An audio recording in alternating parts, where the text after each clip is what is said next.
Muito boa noite para você, com prazer imenso que hoje nós começamos mais um programa de Direção Espiritual, hoje com a certeza de que Deus mais uma vez nos convida a descobrir o dom dessa felicidade que está aí dentro de mim, dentro de você, e que nós por vocação precisamos buscar. A vida ela fica mais bonita à medida em que a gente sabe viver o processo do seu movimento.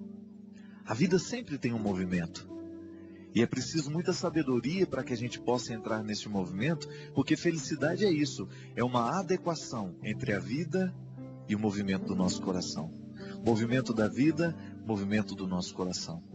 Você já observou que às vezes nem sempre a gente vai no mesmo movimento que a vida? E a gente tem aquela sensação de que a gente vai ficando para trás? A gente tem aquela sensação de que a vida está rápida demais? É porque a gente precisa adequar os ponteiros. Nem sempre o coração da gente está na mesma velocidade da vida. E felicidade precisa que a gente esteja apontados ali. Que a gente esteja acordados, né? Haja um acordo entre o movimento da vida e o movimento do nosso coração. E muitas vezes a gente vai ficando lento. Muitas vezes nós vamos perdendo a dinâmica. Muitas vezes nós vamos perdendo, quem sabe até mesmo, a vontade de continuar indo. Porque a vida não para. Não tem como você hoje dizer, vou descer desse bonde. Não. Ele continua. A vida está em pleno andamento. E a sabedoria consiste em nós irmos no movimento que ela tem. Por isso que a gente não pode ficar fingindo. A gente precisa ser muito honesto com a vida que a gente tem hoje. Muitas vezes nós queremos bancar os fortes no momento em que a gente está sendo frágil. Muitas vezes a gente está sendo frágil demais no momento que é para ser forte. Enfim, a vida se apresenta e a sabedoria consiste em descobrir como é que nós precisamos viver a vida hoje. Nós não podemos ser os mesmos sempre. E nem pode ser assim. Não existe ser humano que vai ser sempre igual. A vida tem variações e nós vamos sofrendo com essas variações. E a sabedoria consiste em nós descobrirmos o jeito certo de ser naquele dia. Muitas vezes nós escolhemos o jeito errado de viver a vida que é certa. Muitas vezes nós nos escondemos, muitas vezes nós nos maquiamos, porque a gente não quer assumir a vida daquele dia. Você deve ter passado por essa experiência. Alguns dias que foram muito difíceis para você, que se você pudesse tomar uma pílula para assumir, você teria tomado. Só que aí está o grande desafio. Muitas vezes nós não suportamos a vida naquele momento, é porque a gente não descobriu o jeito certo de enfrentá-la. Não existe receita mágica. Não existe um livro que você possa ler e aprender. Porque para cada dia, para cada momento da vida, um jeito diferente de ser. É aquela velha história que eu já contei por aqui. Não tem um jeito, um modelo único de paternidade. Não tem você como pai o direito de dizer, eu sou assim e não mudo. Sabe por quê? Porque hoje você, por exemplo, digamos que você se classifique como um pai durão.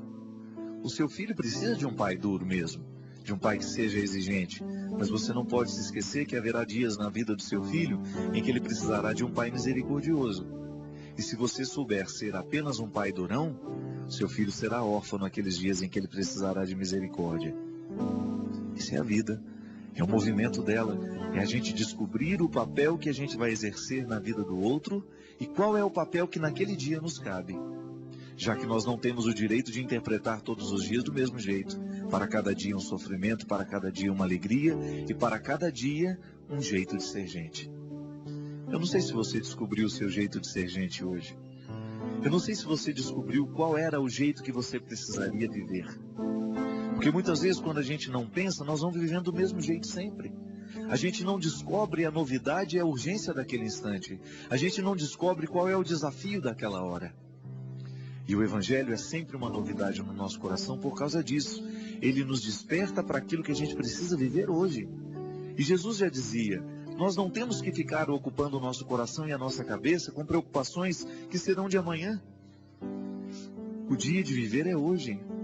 E a sabedoria bíblica nos ensina que para cada dia debaixo dos céus, uma missão, uma tarefa a ser cumprida. Eu acredito que a gente vai ficando mais feliz à medida em que a gente descobre o jeito exato de ser gente. A medida certa. Hoje você foi mãe. Hoje você foi mãe dos seus filhos. Mas eu não sei se você descobriu a medida exata que o seu filho precisava de você hoje. Hoje você foi amigo de alguém, hoje você foi professor, você foi vendedor, enfim, você foi estudante, você fez muitas coisas no dia de hoje. Será que você se ocupou para descobrir qual era a medida exata que o seu dia precisava de você hoje? Porque às vezes você se desgasta demais lá no seu trabalho, coloca excessivamente o que você poderia ter colocado menos, de repente chega em casa, você não tem disposição de ser mãe. Porque gastou demais onde não deveria ter gastado. Gastou uma medida exagerada onde você poderia ter economizado. E muitas vezes nós vamos nos perdendo nesse movimento da vida, a gente não vai sabendo viver justamente por causa disso. A gente não sabe fazer a dosagem certa. É igual querer fazer um bolo e colocar uma dose exagerada de açúcar. Ninguém vai querer comer esse bolo. O bolo, para ele ficar bom, a gente precisa colocar a quantia exata de cada ingrediente. A vida é a mesma coisa. Hoje você também fez um bolo imaginário. Hoje a sua vida foi como se fosse uma sobremesa que você preparou, um prato. Você que escolheu os ingredientes que você foi colocando. E a quantidade é você que escolheu. Às vezes a gente exagera no tanto que a gente foi bravo com os filhos, não é verdade? Às vezes a gente exagera no tanto que a gente foi bonzinho, enfim. A gente descuida das receitas. E aí muita coisa dentro da casa da gente vai ficando estranho, vai ficando esquisito, porque a gente não sabe dosar. E a gente precisa ter esse trabalho, sabe por quê? Porque ser gente dá trabalho mesmo, não é fácil não. Ou a gente se ocupa das medidas que nós vamos colocando na vida, ou daqui a pouco a gente já não sabe mais como é que a gente está vivendo. E quando as coisas começam a dar errado, a gente não sabe nem por onde começar a consertar. Por isso que a sabedoria do Evangelho, ao nos fazer ocupar de cada dia com a sua medida, com o seu jeito, com sua urgência, nos coloca nessa perspectiva. E é sempre tempo de aprender. Sempre tempo de colocar os olhos nas nossas ações, de refletir o que a gente faz, de pensar como é que nós estamos levando a nossa vida e de responder a essa pergunta tão difícil que às vezes nos é feita. O que você está fazendo da sua vida? Qual é a medida que você tem colocado? O que você tem caprichado na sua vida? O que você tem colocado como ingrediente que é primordial, que é importantíssimo, que sem ele você não sabe ser você? E aí a gente começa a descobrir onde é que a gente precisa se converter. Onde é que nós estamos exagerando e onde é que nós estamos faltando. Porque se a gente exagerou em algum lugar, você pode ter certeza, você vai faltar em uma outra realidade. Quem exagera demais no trabalho, geralmente, falta dentro de casa. Quem exagera demais dentro de casa, falta no trabalho. É equilíbrio. Uma receita só pode ser saborosa à medida em que a gente equilibra os ingredientes. E nós queremos começar esse programa hoje motivando você a equilibrar bem os ingredientes da sua vida, para que você não seja de mais nem de menos.